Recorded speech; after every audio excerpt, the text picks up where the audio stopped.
My definition of success in speaking may surprise you. It's not the applause I receive, or how many sales I make, or how confident I feel. I judge my success as a communicator on whether or not my audience can repeat the core message in their words. Not every word, not every example, but the big idea and the main points, that's what sticks, and they can repeat it later. To me, that's success. And for the most part, it's something I can control.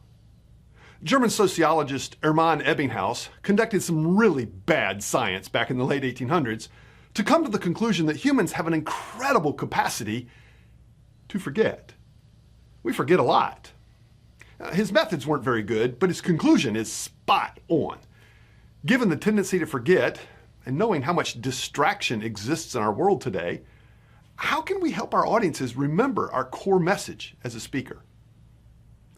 We don't do this through tricks or some Jedi mind meld. Here are 3 simple ideas that you can use to get your audience to remember what you have to say. The 3 R's. First, be resonant. Say something that connects with your audience. You can't know exactly what your audience values, but you can guess well. I often speak to middle-aged professionals, people like me. So one of the techniques I use is stories about parenting. Why? Because many of the people in my audience are parents too. One man once came up to me after I spoke and said, "Oh, I loved your talk, especially the stories about your kids." Then he added, kind of sheepishly, "When you were talking about your kids, I was thinking about mine." Exactly.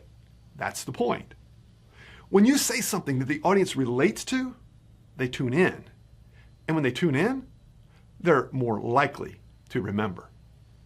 Second, be repetitive. If it's worth remembering, it's worth repeating. I'll say that again. If it's worth remembering, it's worth repeating. You remember what your parents repeated over and over.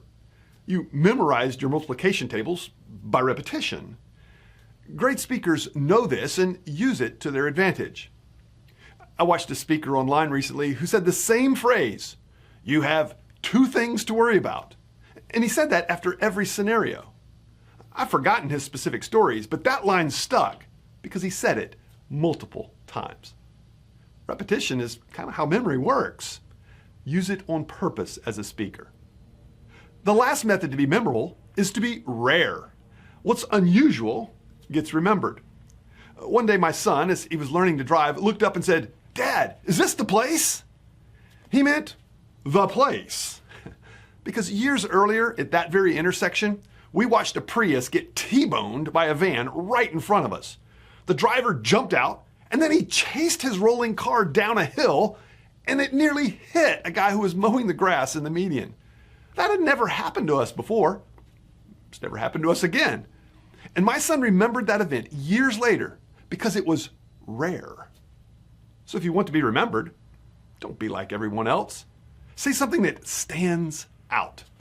Resonant, repeated, rare. 3 great ways to get your audience to remember your message. Even if you have perfect content, people may still forget because they're tired, they're distracted, or they're just thinking about something else entirely. But if you want to give your message the best chance to stick in their minds, be resonant, be repetitive, be rare. That's how you become memorable. And that puts you on the path to true success in speaking.